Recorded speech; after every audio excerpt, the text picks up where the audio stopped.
Hey everyone. Tonight we're drifting back. Quite far, actually. Back into the early 5th century. So, if you're listening in bed, go ahead and sink into the pillow. Let the light of your phone or your laptop fade into the dark of the room. And don't worry, you don't need to remember any of this for a test. That's the nice thing about bedtime.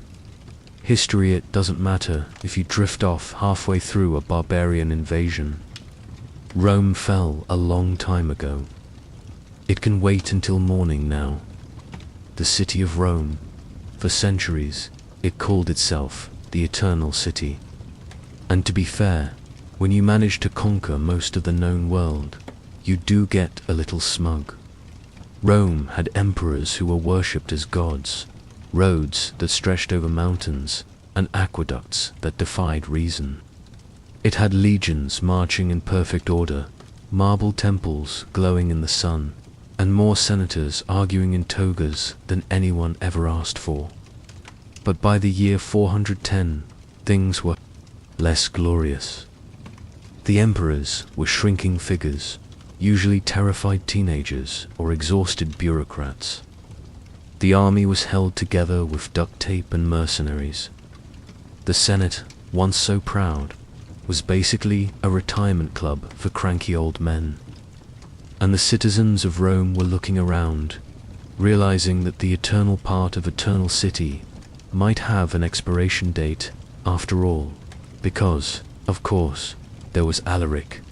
Alaric was a Visigoth, which meant he came from one of the many restless groups of people living just outside Rome's carefully drawn borders.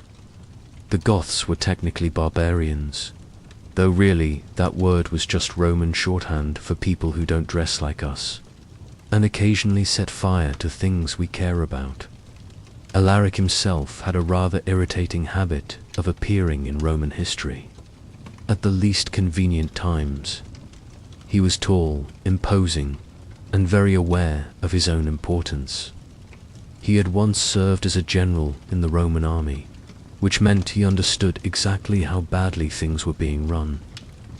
It also meant that when he turned against them, he knew which doors to knock on and which ones were just decorative. Rome, by this time, was not the capital anymore. That honor had been moved to Ravenna, a swampy little city surrounded by marshes, because emperors had decided they liked safety more than grandeur. Ravenna was easier to defend. It was also, unfortunately, the kind of place where you couldn't walk 2 steps without sinking into mud. So, the Emperor Honorius, who was as uninspiring as his name sat there hiding, while Alaric made his way toward Rome itself. Now, it wasn't the first time Rome had been threatened.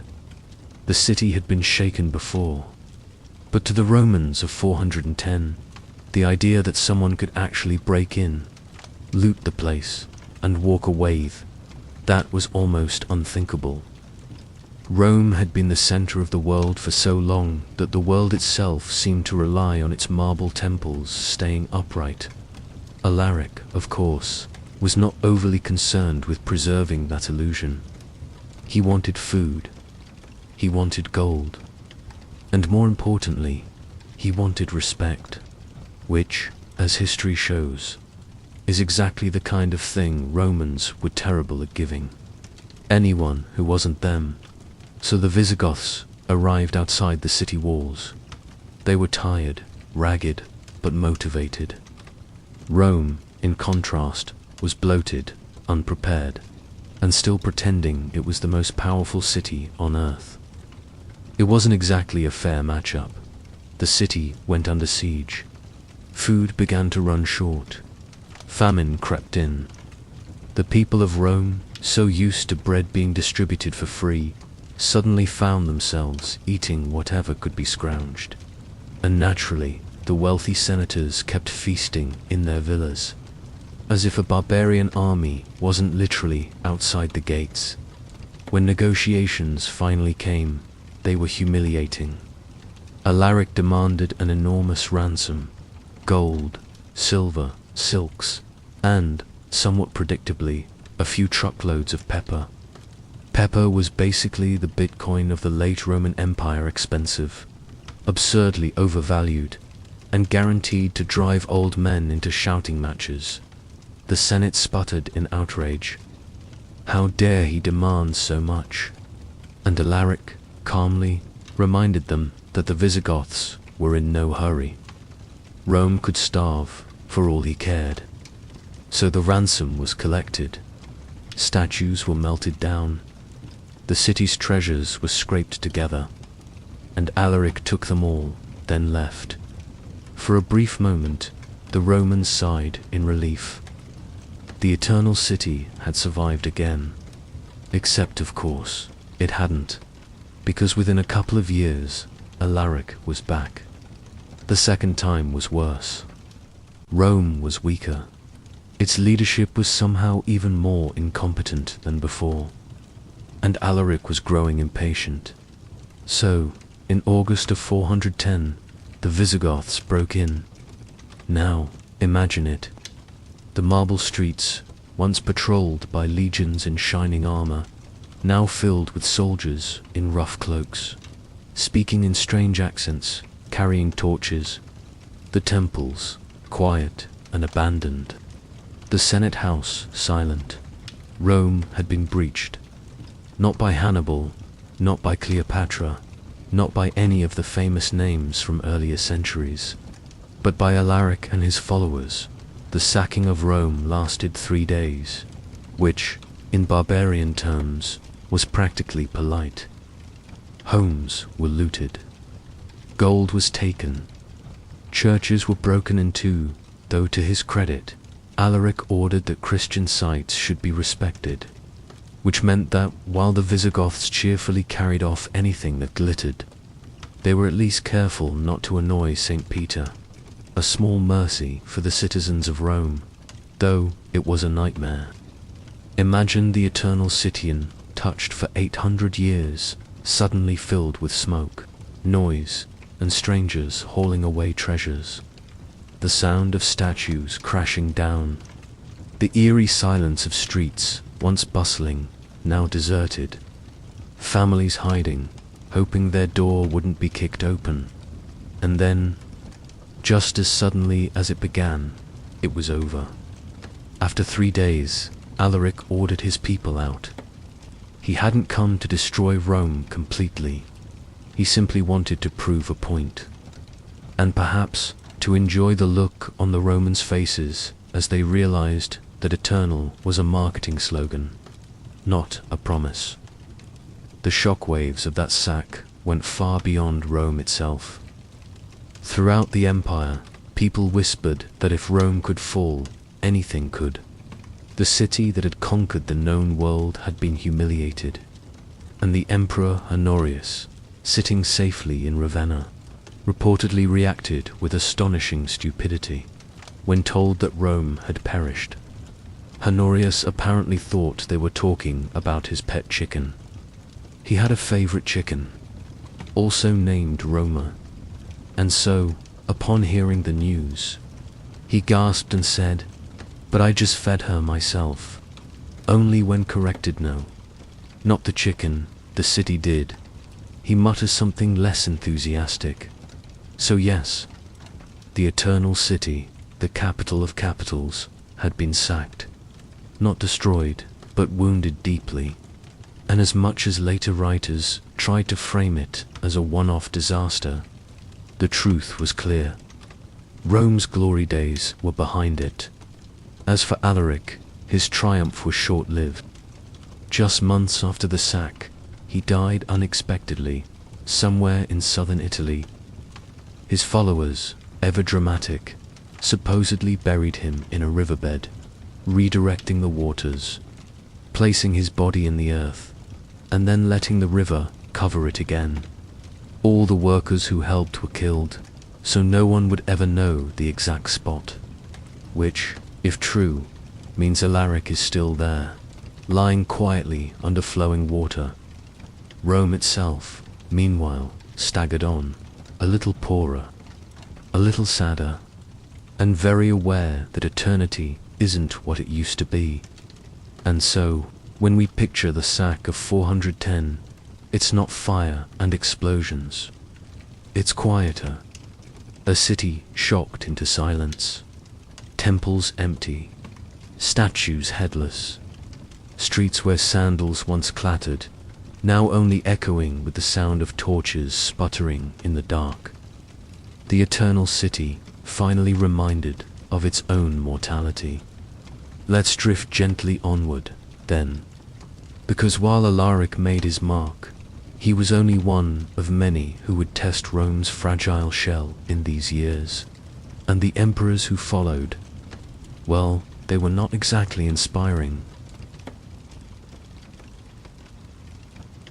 So, we've just watched the eternal city fall quiet under the boots of Alaric's Visigoths. And while the Roman world gasped in shock, one man remained almost blissfully unaware. Or, perhaps it's better to say, willfully distracted. That man was the Emperor Honorius. And if Rome ever had an emperor who embodied the phrase, wrong man, wrong job, it was him. Honorius became emperor in the year 395, at the tender age of 10, which already tells you most of what you need to know. Rome had a habit of promoting children to thrones, with the vague idea that generals and advisors could do the heavy lifting while the kid played emperor. And naturally, this worked out about as well as you'd expect. At 10 years old, Honorius was crowned ruler of the Western Roman Empire. The Eastern Empire, by the way, went to his older brother Arcadus, another child, slightly more competent, but still mostly decoration. Between them, the future of Rome was in the hands of two boys who probably still needed help tying their sandals, to be fair. Honorius did have one strong protector, the general Stilicho was half Vandal, half Roman, and entirely competent. For years, he was the actual brains and muscle behind Honorius' reign.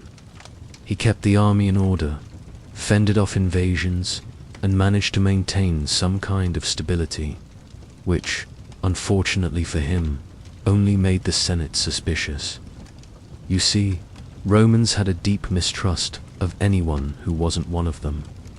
A half-barbarian general, no matter how good he was never going to win their hearts. And Stilicho's enemies whispered constantly in Honorius' ear. They said Stilicho was plotting to take over, that he wasn't loyal, that really it would be safer to get rid of him. And Honorius, being Honorius, believed them. So, in 408, Stilicho was executed. His family was massacred. His supporters were hunted down. The one man who had been holding the empire together was gone, and within 2 years, Alaric was strolling into Rome. So yes, Honorius killed the wrong man at the worst possible time, and then he proceeded to not do much else. Let's pause here, because it's worth painting a picture of Honorius himself. Contemporary sources are not exactly flattering. He is described as sluggish, dull, uninterested in government, and perhaps most damningly completely obsessed with poultry. Yes, chickens. Honorius had an entire flock of pet chickens, kept in the palace gardens of Ravenna. Each one had a name. Each one was, in his mind, a dear companion.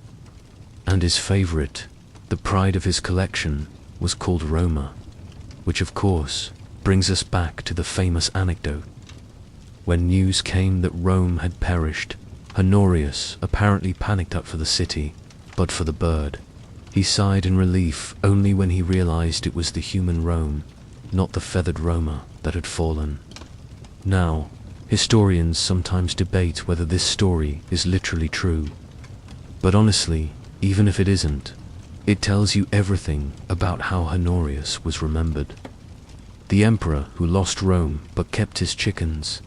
And while it's funny, in a weary kind of way, it's also tragically symbolic, because Ravenna, the swampy capital where Honorius lived, was the perfect nest. Protected by marshes, the city was nearly impossible to besiege, which meant Honorius could sit safely, feeding his birds, while the rest of the empire unraveled. He reigned for nearly 30 years, which is astonishing when you think about it. 30 years of doing almost nothing. His reign saw the sack of Rome, the loss of provinces, the rise of barbarian kingdoms inside Roman territory.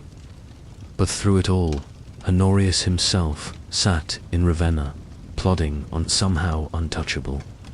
Even his personal life was oddly stagnant. He was married twice, both times to the daughters of his general Stilicho, which is rather awkward, considering he later killed Neither marriage produced children, which meant the dynasty was quietly withering. Honorius seemed indifferent to it all. He was not a man driven by ambition, or legacy, or even basic curiosity. He was a man who liked his chickens. One might imagine the Senate, those proud old aristocrats of Rome, tearing their hair out in frustration. But really, they weren't much better. They spent their time squabbling, blaming each other, and doing absolutely nothing to strengthen the empire. In a way, Honorius was a perfect reflection of his times, passive, decaying, stuck in the swamp. There's a strange sort of calm to this. Rome was crumbling, but slowly, not in a fiery explosion, but in a long, drowsy decline. And at the center of it all was an emperor who seemed almost detached from reality. Honorius eventually died in 423, at the age of 38. He left no children, no great achievements, no inspiring victories, just a reputation as the emperor who lost Rome and kept chickens. His reign reminds us that sometimes history doesn't fall with a bang. Sometimes it drifts downward, feather by feather, into the swamp. And so, if you picture Honorius tonight, don't imagine him in armor or on a throne. Imagine him in Ravenna, perhaps sitting by a garden pond, scattering grain, watching his chickens cluck happily while senators argued and provinces burned. A strangely peaceful image, a strangely fitting one. Let's drift onward now, past Honorius and his flock, because the Western Roman Empire was far from finished, though perhaps it would have been kinder if it had been. Ahead lay more emperors, more chaos, and more dynasties that seemed determined to collapse in the most uninspiring ways possible. So, Honorius has finally left us. The chickens of Ravenna are now without their doting master. And Rome, or what remained of it, was stumbling forward without much direction. One might expect that after decades of such lethargy, the empire would suddenly snap awake, appoint a vigorous new leader, and turn things around. But of course, it didn't. Rome had entered that particular stage of decline where emperors multiplied, but none of them seemed to stick. The mid-5th century became a revolving door of rulers. Each one was briefly celebrated, then quietly forgotten. They shuffled from one palace to another: Milan, Ravenna, Rome, when they dared, and occasionally even out into the provinces. But none of them ever seemed to stay put, or even keep their crowns on straight. Let's begin with Valentinian III. Valentinian became emperor in 425, when he was only 6 years old, because naturally Rome had learned nothing from Honorius. Children were apparently irresistible candidates for the throne. It gave the impression of innocence, stability, and most importantly for the powerful general's pliability. A 6-year-old could be controlled. Valentinian's early years were dominated by his mother, Galla Placidia. She was one of the more fascinating figures of this fading empire. Intelligent, sharp, and determined, she had survived a marriage to a Visigothic king, endured capture, and maneuvered her son onto the throne. For years, she ruled as regent, while young Valentinian did what Roman emperors did best. Nothing much. As he grew older, Valentinian showed flashes of interest in ruling. Unfortunately, they were all the wrong flashes. He was quick-tempered, insecure, and fond of sudden acts of violence, which, in fairness, is what you get when you hand supreme power to a boy raised in palaces. His reign might have been tolerable if he'd surrounded himself with competent generals. And for a time, he did. Flavius Itius, for example, was one of the last great Roman commanders. He had a knack for diplomacy, for playing barbarian tribes against each other, and for keeping the Western Empire stitched together with threadbare string. He was the man who faced down Attila the Hun, and remarkably, he survived long enough to win. But Valentinian, naturally, became jealous. He began to resent the idea that everyone whispered Itius was the true power in the empire. And in 454, Valentinian finally snapped. In a fit of paranoia, he personally stabbed Itius to death during a meeting, which, considering Itius was holding the empire together, was about as helpful as kicking out the last support beam of a collapsing roof. One court official, dryly, is said to have remarked, "I have no idea why you killed Itius. By doing so, you've cut off your right hand with your left within a year." Valentinian himself was murdered, stabbed to death on the Campus Martis by two of Itius' old guardsmen, which, really, was the least surprising assassination in Roman history. After him, things became even less stable. The Western Empire began producing emperors with lifespans shorter than modern Mayflower. There was Petronius Maximus, for example. He lasted only a few months before being killed by an angry mob. He had tried to marry the empress' widow, caused outrage, and then faced the full force of public disapproval in the form of stones and clubs. Then came Avitus, who was declared emperor with the support of the Visigoths, which should already tell you how desperate things had become. He ruled from 455 to 456, during which time Rome was so broke it had to melt down statues just to pay soldiers. Avitus was eventually deposed and forced to become a bishop, a dignified retirement, if one ignores the fact that he later died under suspicious circumstances. After him came Majorian, one of the last emperors who actually tried. He campaigned in Gaul, Spain, and Italy. He attempted to reform laws, restore finances, and build a fleet to recapture North Africa. He even had the energy to cut back on corruption, which, in the late empire, was practically revolutionary. But, of course, his luck didn't last. His fleet was destroyed, burned in port, either by Vandals or treachery, and in 461 he was deposed and executed by Ricimer, the general who had appointed him in the first place. Ricimer deserves a pause here. He wasn't technically an emperor, because he came from barbarian stock, but he was the one choosing and removing emperors like a bored child swapping toys. For nearly 2 decades, he was the kingmaker of the Western Empire. He put men on the throne, pulled them down, and ruled from the shadows while emperors lived in fear of his disapproval. Ricimer's puppet emperors included Libius Severus, who ruled for 4 forgettable years. Then came Anthemius, sent from Constantinople to try to stabilize things. He was energetic but unpopular, and in the end, Ricimer had him besieged in Rome and killed. And so it went on. Emperor after emperor, some lasting a few years, others only a few months. Their names blurred together: Librius, Glycerius, Nepos. None of them managed to reverse the tide. Each new face was a little less impressive, a little more desperate, It became almost comical. The emperors didn't seem to reign so much as drift through, passing the crown like a ceremonial hat no one really wanted. Their palaces grew emptier.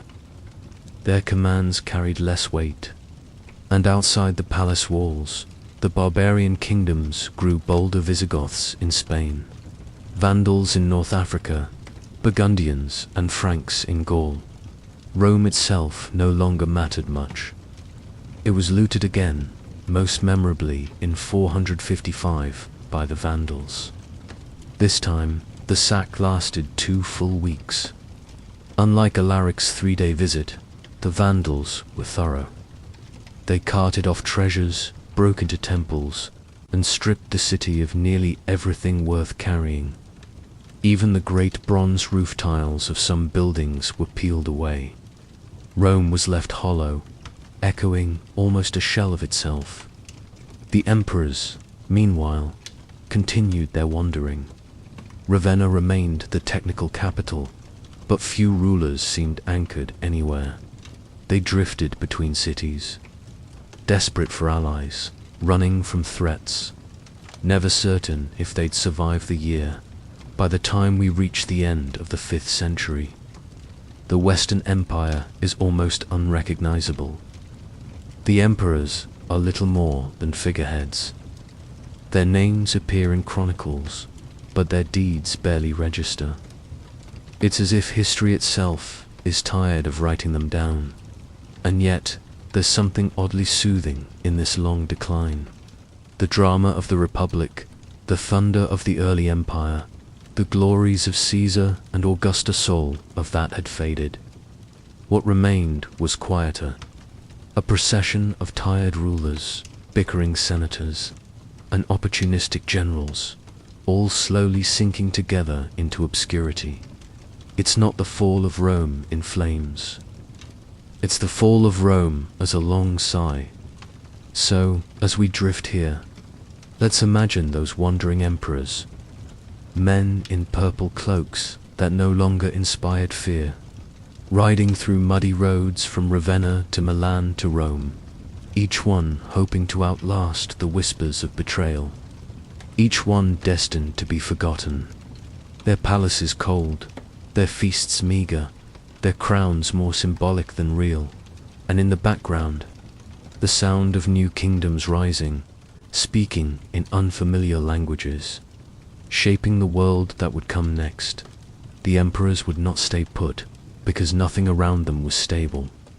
They were passengers in their own reigns, clinging to titles while power slipped through their fingers. And the Western Empire, still calling itself eternal, was quietly drifting toward its end.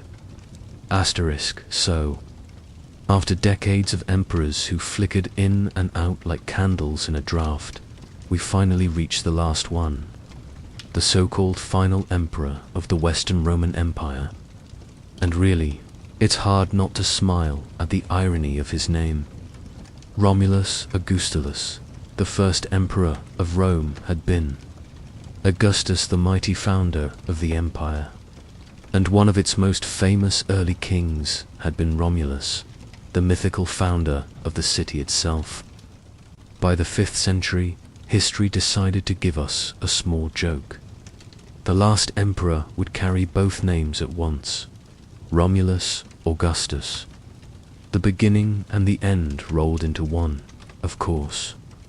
People quickly added the diminutive Ulus to his name, calling him Augustulus, which translates roughly to little.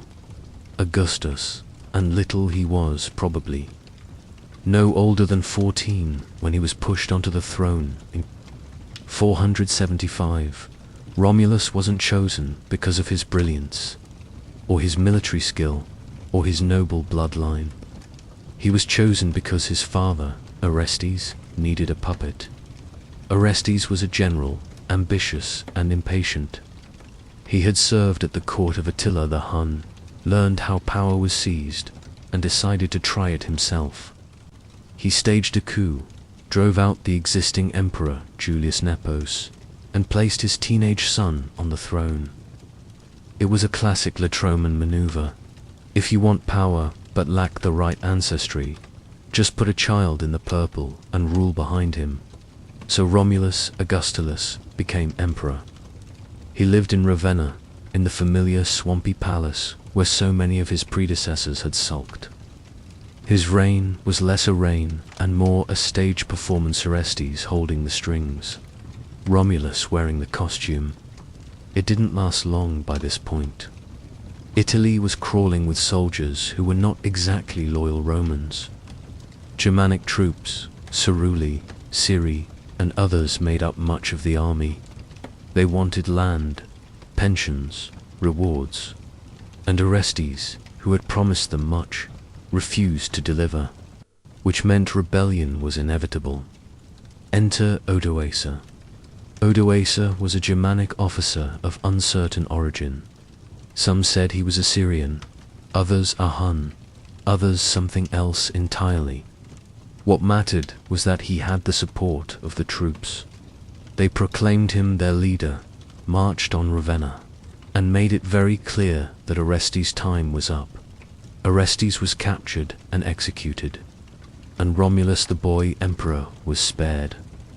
That detail is important. Many emperors before him had been strangled, stabbed, or quietly smothered with pillows. But Romulus was so young, so obviously a puppet, that Odoacer couldn't be bothered to kill him. Instead, he deposed him, stripped him of the imperial regalia, and sent him into retirement. Romulus Augustulus, the last emperor of the West, was exiled to a villa in Campania, on the Bay of Naples. He was given a comfortable allowance. He lived quietly, out of sight, with no power, no crown, and probably no complaints. In many ways, it was the happiest ending any Western Roman emperor ever had. Imagine it. A teenager, freed from the weight of an empire. Instead of being assassinated in a palace intrigue, he got to live out his days in the sunshine with a pension. It's almost cozy. A gentle epilogue to centuries of chaos. Meanwhile, Odoacer sent the imperial regalia, the crown, the purple cloak, the scepter back, to Constantinople. To the Eastern Emperor Zeno, he essentially said, "You don't need two emperors anymore. One is enough. I'll run Italy as your man." And with that, the Western Roman Empire officially winked out. No proclamation, no dramatic fall of marble walls, no epic last stand. Just a teenager quietly retiring, while a Germanic general sent back the crown. The Senate in Rome, what remained of it, was still around, though reduced to a ceremonial club. They supported Odoacer because, frankly, they had no choice. Rome itself was nearly abandoned, its population a fraction of what it had been. Once the bustling heart of an empire, it was now a city of ruins, stray goats, and echoes. As for Romulus, history almost forgets him. His afterlife is a blur. Some say he lived many years in obscurity.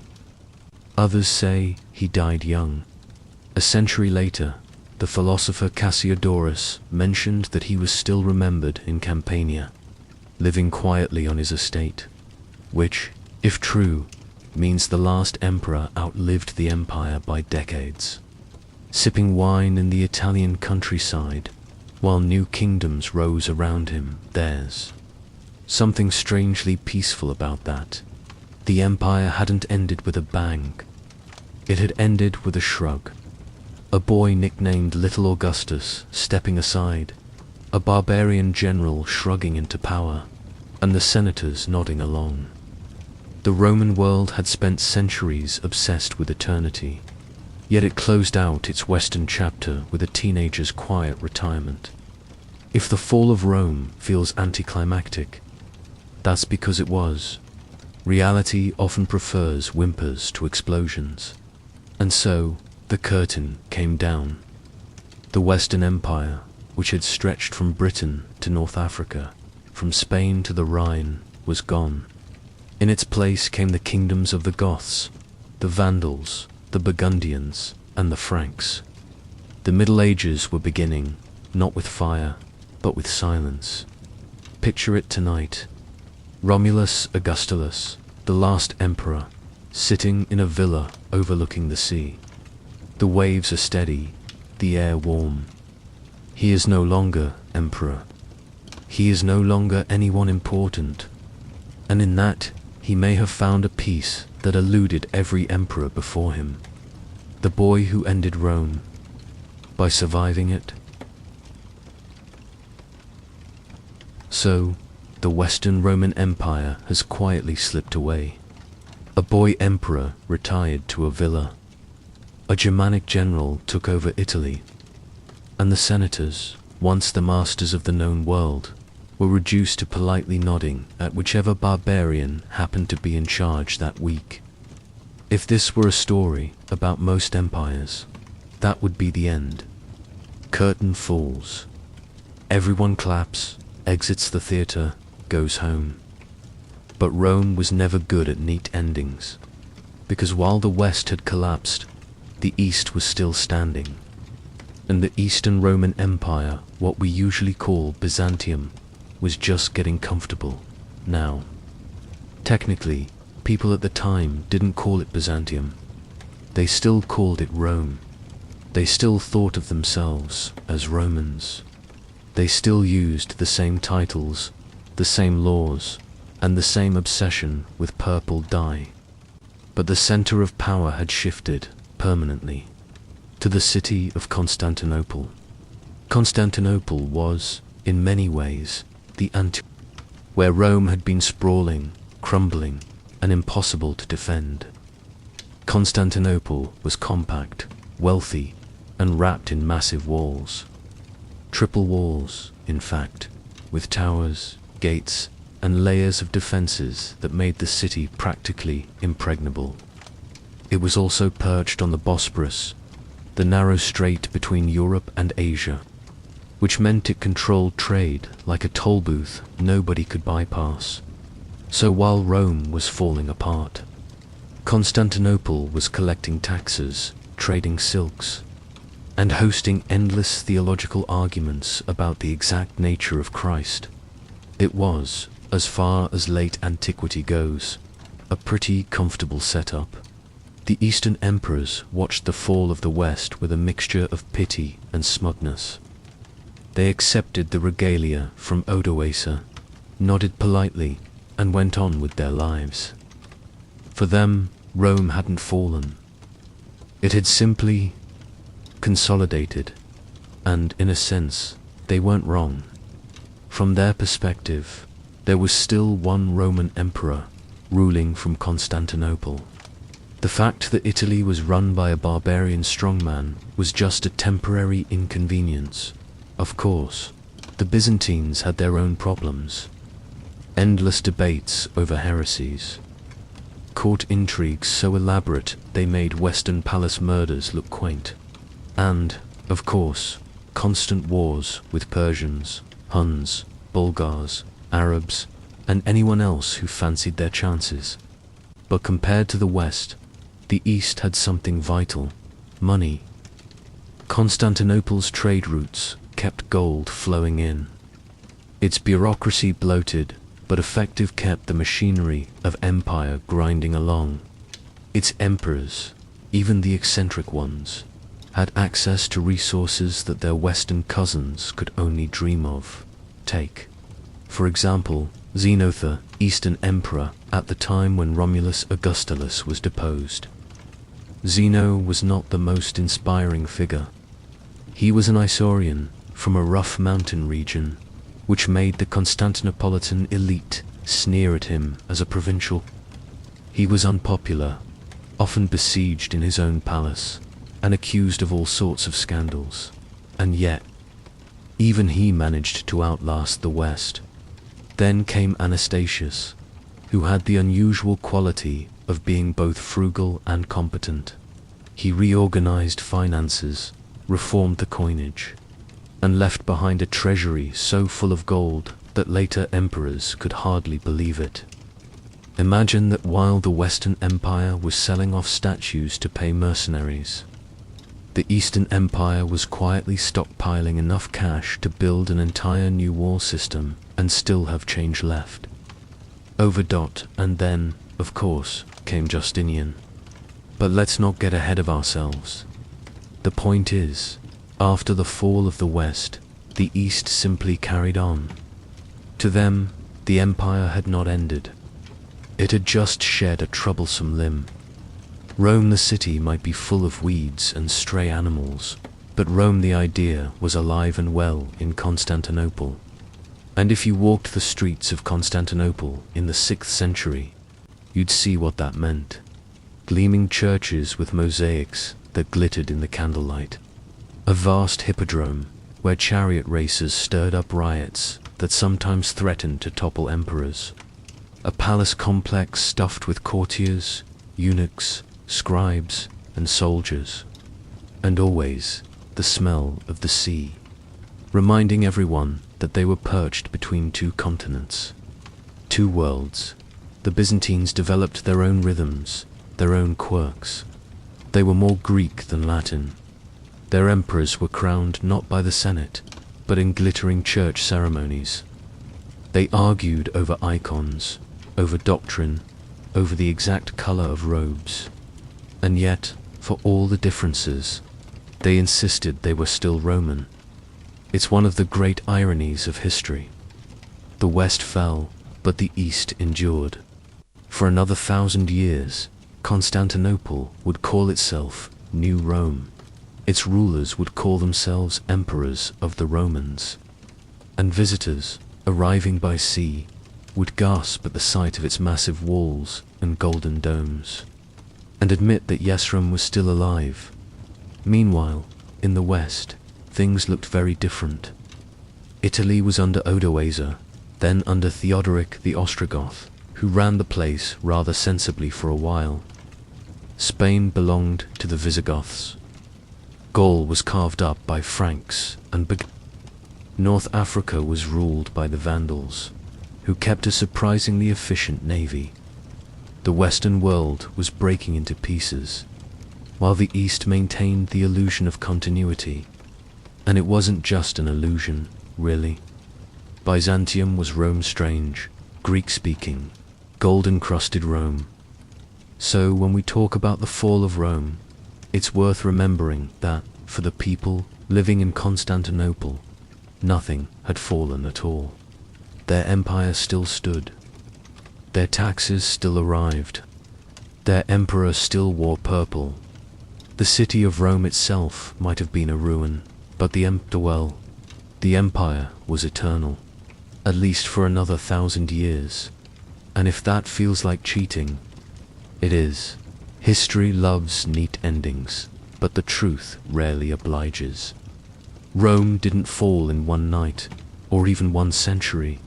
It simply shifted, limped, transformed, and at least in the East refused to die. So let's imagine tonight the two Romes side by side. In the West, empty forums, cracked temples, and goats grazing where senators once debated. In the East, glittering domes, the roar of chariots, and emperors walking through candlelit halls. The same empire, and yet not the same. The West had slipped into sleep. The East was wide awake. So, the West is gone. Rome itself is a half-empty husk. But in the East, the empire hums along, glittering and stubborn. And into this world arrive two figures who would define an age. Justinian and Theodora, now. If Byzantium was often accused of eccentric emperors, Justinian leaned fully into that tradition. He reigned from 527 to 565, nearly 40 years. Which is impressive, though by the end of it, many of his subjects probably wished he'd taken an early retirement. Let's start with his background. Justinian wasn't born into luxury. He came from a peasant family in Illyria, somewhere in the Balkans. His uncle, Justin, was a soldier who clawed his way up through the ranks, eventually becoming emperor. It was a classic rags-to-purple story. Justinian grew up in the palace, educated, ambitious, and determined to show that low birth was no obstacle to high arrogance. From the beginning, he had big plans. He wanted to restore the empire to its old glory, reunite East and West, and tidy up centuries of messy Roman law. He was energetic, clever, and utterly convinced that the world needed his guiding hand, which, in fairness, was sometimes true, and sometimes exhausting. But Justinian's story wouldn't be complete without Theodora. Theodora was, by any polite Byzantine standard, scandalous. She was the daughter of a bear trainer from the circus, which was already a strike against her. She grew up poor, became an actress, and by actress, we mean something closer to cabaret performer than Shakespearean star. Rumors swirled about her early life, most of them salacious. Procopius, a court historian with a sharp pen and a grudge, wrote that she had been notorious for her sexual escapades, that she performed on stage in ways too graphic to repeat here, and that she was generally considered unsuitable for polite company. And yet, Justinian fell in love with her. He married her, despite the outrage of the aristocracy. He crowned her empress, and together they became one of the most formidable power couples in history. She was sharp, fearless, politically astute. Where Justinian was meticulous and ambitious, Theodora was ruthless and pragmatic. He dreamed, she schemed. The pair faced their first great test in 532, with the Nika riots. The riots began, as so many things in Byzantium did, at the chariot races. The Hippodrome of Constantinople was more than a sports arena, it was a political arena too. Fans were divided into factions, the blues and the greens, which was something like sports teams mixed with political parties, street gangs, and religious cults all at once. On one January day, tempers boiled over. A protest turned violent. The city erupted. For nearly a week, Constantinople burned. Mobs stormed through the streets, chanting Nika, meaning conquer. They looted palaces, burned churches, and even declared a new emperor. Justinian panicked. He considered fleeing the city. He may even have begun packing. But Theodora, calm and composed, told him no. According to Procopius, she reminded him that purple makes a fine burial shroud. Better to die as emperor than to run away like a coward. Her words stiffened his spine. Justinian called in his generals Belisarius and Mundus. Together, they lured the rioters into the Hippodrome and then unleashed the army. The massacre that followed was brutal. Tens of thousands were slaughtered. The revolt was crushed, and Justinian, with Theodora at his side, emerged stronger than ever. From then on, their rule was absolute. Justinian poured resources into rebuilding Constantinople. Out of the ashes of the riots rose the Hagia Sophia, the great church that still stands today. Its domes seemed to float in the air, filled with light, covered in mosaics. Justinian, upon seeing it completed, supposedly exclaimed, "Solomon, I have surpassed you," which is exactly the sort of thing Justinian would smug and not entirely inaccurate. But he didn't stop at buildings. Justinian also launched his great legal project, the Corpus Juris Civilis, or the body of civil law. Roman law had become a tangled mess after centuries of decrees, edits, and contradictory rulings. Justinian ordered it all compiled, organized, and rewritten. The result was a legal code so influential that it shaped European law for centuries afterward. Not bad for a peasant's nephew. And then, of course, came his military ambitions. Justinian wanted the West back. He dreamed of reconquering the lands lost to barbarians, and he had the perfect general for the job. Belisarius was young, brilliant, and loyal at least for a time. With small armies, he recaptured North Africa from the Vandals, then moved into Italy to fight the Austrians. For a brief, shining moment, it seemed Justinian's dream was possible. Rome was retaken. Ravenna fell.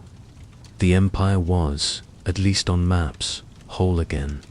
But dreams rarely survive reality. The wars dragged on. The Ostrogoths resisted fiercely. The Italian campaign became a grinding nightmare of sieges, famine, and destruction. The reconquered provinces were devastated, their wealth drained, and as if war weren't enough, nature struck. In 541, the empire was hit by the plague of Justinian, pandemic that may have killed millions.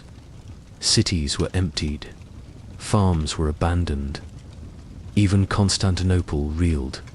Some accounts say bodies piled up in the streets, with nowhere left to bury them. Justinian himself caught the plague, but survived, though weakened. His dreams of full restoration dimmed, and his relationship with Belisarius soured. Suspicion crept in, accusations of treason flew, and the great general was eventually sidelined. Through it all, Theodora remained at his side. She was fiercely protective of her power, deeply involved in court intrigues, and a patron of the church. She also pushed for laws that improved the status of women, banning forced prostitution, granting more rights in divorce, and protecting actresses, perhaps remembering her own youth. She was no saint, but she was formidable. Theodora died in 548, probably of cancer. Justinian never remarried. He ruled alone for another 17 years, but the light seemed to fade after her death. He continued his projects, tinkering with theology, issuing edicts, overseeing the endless bureaucracy of empire. But the great energy of his early reign was gone. When he died in 565, he left behind an empire both greater and weaker. Greater because it stretched farther than it had in a century North Africa. Italy and parts of Spain were once again under Roman rule. Weaker because those conquests had bled the treasury dry, devastated populations, and stretched the military thin. Justinian is remembered as one of the great emperors, and in many ways he was.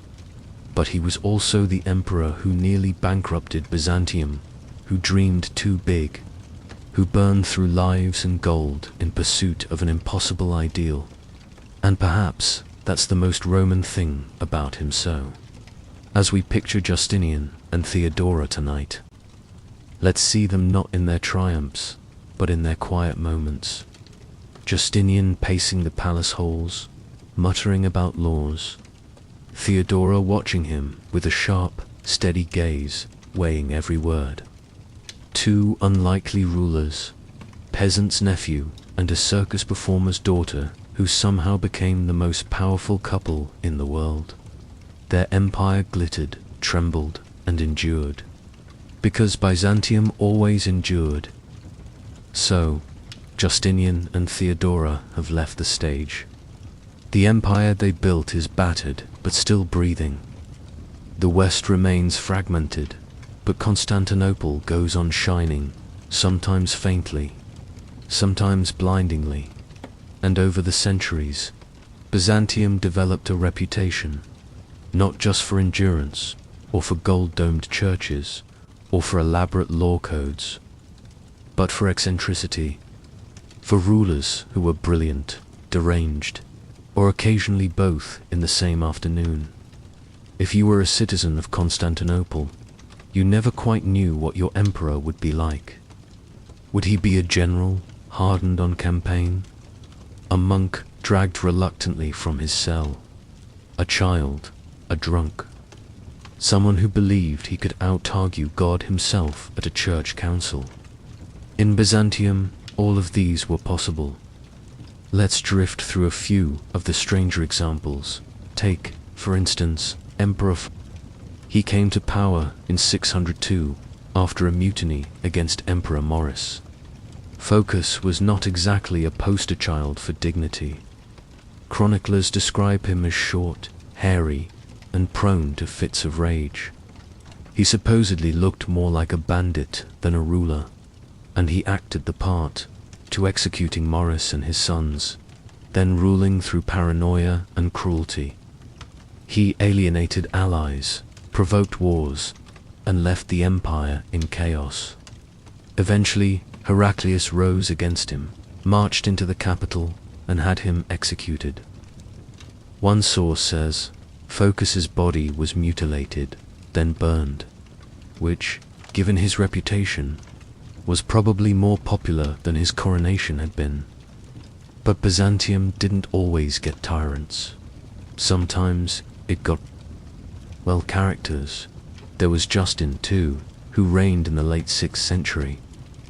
At first, he seemed competent enough, but over time, his mind began to unravel.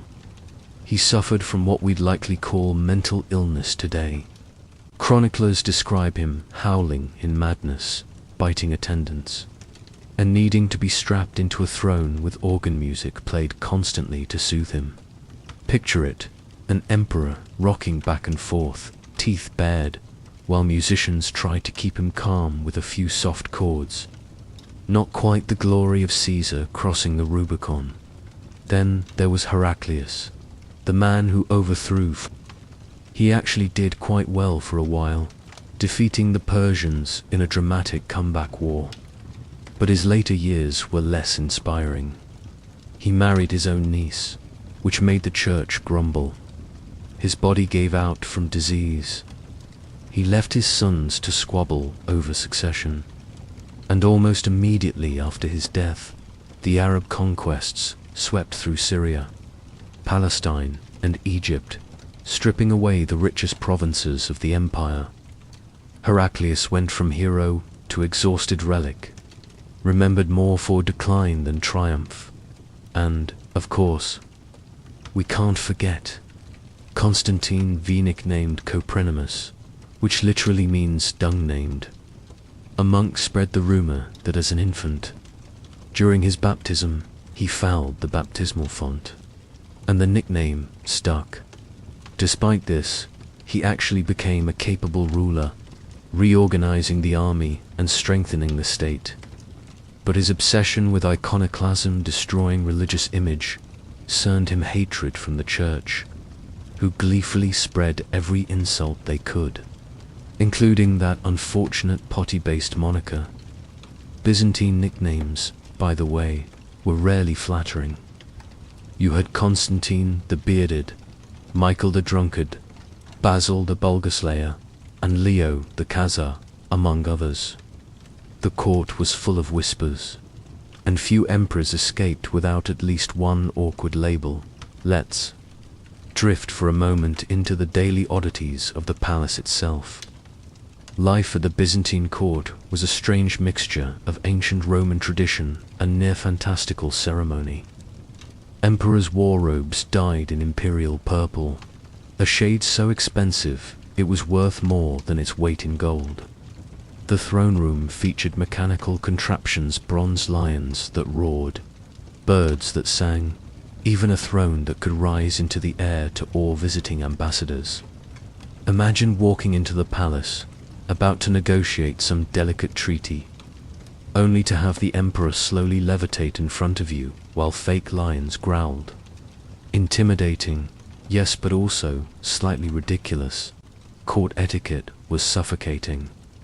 Prostrations, endless bows, rituals for every movement. Foreign visitors often wrote about being dazzled, but also overwhelmed.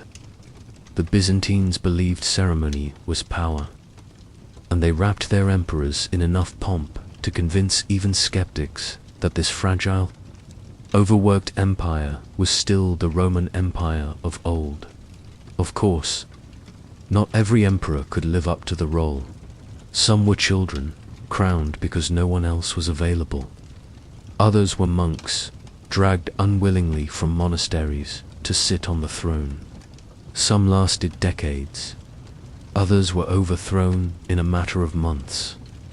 The Byzantine throne was both the most glittering and the most dangerous seat in the world. Few who sat on it could rest easy. Even the competent emperors often carried peculiar traits. Basil I, founder of the Macedonian dynasty, was supposedly so strong that he killed a man in a single wrestling match, which impressed the court enough to propel him upward. His successor, Leo VI, was so obsessed with producing a male heir that he married 4 times, scandalizing the church. His 4th marriage was only accepted after a long standoff with the patriarch, proving that in Byzantium, theology and dynasty were always entwined. Then there was Basil II, remembered as the Bulgar Slayer. He earned the name after a brutal campaign in which he blinded thousands of captured Bulgarian soldiers, sending them home in lines led by one-eyed men. Effective? Yes. Humane? Not so much. He was feared and respected, but also lonely. Basil never married, never indulged in luxury, and spent his life in campaign tents more than palaces. He was buried not in a golden tomb, but in a humble grave outside the city walls, as if even in death he wanted to avoid the suffocating rituals of the court. And let's not skip over the sheer length of Byzantine history. The Western Empire officially ended in 476, but Byzantium carried on until 1453. That's nearly 1,000 years of emperors, dynasties, and endless intrigue. It means there were plenty of chances for odd personalities, strange habits, and ironic fates. Picture it. In 1 century, an emperor is strapped to his throne with organ music to soothe his madness. A few generations later, another emperor is being mocked as dung named. Another spends his life blinding enemies. Another spends his life in endless councils debating how many wills Christ had. And yet, through all of it, the empire somehow survives. It's almost comical, really. Byzantium, the empire that wouldn't die, ruled by men who sometimes couldn't tie their own sandals without sparking a theological controversy, and perhaps that's why it fascinates us. Byzantium was eternal, but never stable. Glittering, but also grotesque. Brilliant, but absurd. A place where emperors could rise from peasant huts or circus stages, or monastic cells and still end up ruling the most ceremonial, tradition-bound court in the world. So, as we let this part fade, picture the strange world of Constantinople, the throne room humming with mechanical lions, eunuchs in embroidered robes guiding nervous ambassadors through labyrinthine rituals, emperors with nicknames ranging from glorious to humiliating, a city that glitters with mosaics and domes, even while rumors whisper that the man on the throne has gone completely mad. Byzantium, eternal, eccentric, and endlessly entertaining. So, we've wandered through centuries of Byzantine oddities. Emperors brilliant and eccentric, palaces filled with mechanical lions, and laws drafted by men who dreamed of Rome reborn. But even an empire as stubborn as Byzantium cannot resist time forever. The decline didn't happen all at once. It never does. Instead, it came in waves, some slow, some sudden. Each left scars. By the 11th century, the empire was still powerful, still rich, but cracks were spreading. The old system of farmer-soldiers men who held land in exchange for service had been eroded. Powerful landowners bought up estates, hollowing out the military base. The army, once disciplined and Roman at heart, increasingly relied on mercenaries, which worked fine, until the mercenaries decided they weren't being paid enough, which, naturally, they often did. And then came 1071, the Battle of Manzikert. A small word, but a very large disaster. The Byzantine army faced the Seljuk Turks in eastern Anatolia. Through mismanagement, betrayal, or just bad luck, the Emperor Romanos IV was defeated and captured.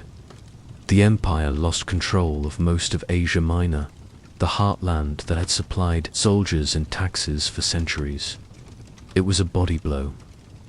Without Anatolia, Byzantium was weakened, and weakened Byzantium had to do something it would later regret.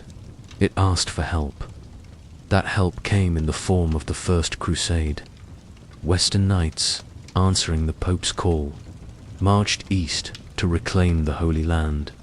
They passed through Constantinople, and the Byzantines, ever diplomatic, tried to manage the chaos. They ferried the Crusaders across the Bosporus, watched them march into Anatolia, and thought perhaps this could work, and for a while it did. The Crusaders carved out states in the Levant. Byzantium regained some territory. There was a cautious partnership, but beneath the surface, mistrust simmered.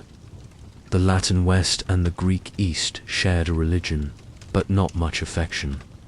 Different languages, different customs, different suspicions. That suspicion boiled over in 1204, with the Fourth Crusade. It began, as disasters often do, with money. Crusaders owed debts to Venice, the shipping powerhouse of the Mediterranean. Venice redirected their crusading zeal toward, well, not Jerusalem, but Constantinople. The Crusaders stormed the city. For 3 days, they looted, burned, and desecrated. Churches were stripped, relics stolen, icons smashed. Horses were stabled in Hagia Sophia. Priceless art was melted down for coins. For Byzantines, it was worse than any barbarian sack. These weren't heathens, after all. These were supposed to be fellow Christians, and yet they treated Constantinople as though it were Troy. The empire was carved up into a patchwork of Latin states. A Latin empire of Constantinople was proclaimed, ruled by Western nobles. Byzantines fled to exile states in Nicaea, Epirus, and Trebizond, clinging to fragments of power. For decades, it seemed the empire was gone, but Byzantium, as usual, refused to die. In 1261, the Nicene Emperor Michael VIII recaptured Constantinople. The Latin Empire collapsed. The Byzantines returned, battered but breathing. Still, the glory was gone. The empire that returned in 1261 was a ghost of its former self. Its territory shrank year by year. Its coffers were empty. Its emperors, desperate, sold off treasures, pawned relics, even melted down palace fittings just to pay troops. Meanwhile, a new power was rising, the Ottomans. Step by step, they swallowed up what remained of Byzantine land. By the 14th century, Constantinople itself was nearly all that remained. A glittering city, surrounded by enemy territory, its people reduced to tens of thousands, its walls towering, but its empire little more than a memory. Desperate emperors begged the West for aid, but the price was always the same: union of the churches. The Pope demanded the Orthodox submit to Rome. Some emperors agreed, signing documents of union, but the people of Constantinople rejected it. Better the turban of the Sultan, they said, than the tiara of the Pope, And so, the empire staggered on alone. The final act came in 1453. The Ottoman Sultan, Mehmed II, only 21 years old, brought an army of perhaps 80,000 and dragged massive cannons to the walls of Constantinople. The Byzantines, led by the last emperor, Constantine XI, Palaiologos had fewer than 10,000 defenders. The odds were hopeless. For 7 weeks, the city held out. The ancient Theodosian walls shook under bombardment. Night after night, defenders patched breaches, manned towers, prayed in churches. In May, the end came. The Ottomans stormed the walls. The defenders broke. The emperor, it is said, threw off his purple cloak and charged into the melee, disappearing into legend. Constantinople fell. Hagia Sophia became a mosque. The empire of Byzantium, which had endured for more than 1,000 years after the fall of the West, was gone. And yet, not entirely gone. Its legacy lingered in Orthodox Christianity, in the law codes that shaped Europe, in the domes and mosaics of its churches, in the very idea of Rome that carried on in the Ottoman claim to be the new Caesars, and in the Russian claim to be the Third Rome. Byzantium's body died, but its shadow stretched long. So tonight, as we close this long drift through history, picture the empire in its final moments, the last emperor vanishing in the smoke of battle, the domes of Hagia Sophia gleaming in a new faith, the city, eternal in name, passing into another chapter. Rome had fallen once before.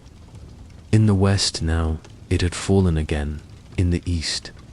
And yet, even in defeat, it left behind 1,000 years of strange emperors, shimmering mosaics, eccentric rituals, and stubborn endurance. The empire that would not die finally did, but not before outlasting every expectation. And with that, we'll let the story fade. Close your eyes. Let the walls of Constantinople blur into the dark. Let the roar of distant crowds in the hippodrome soften into silence. Let the empire slip into sleep. Good night.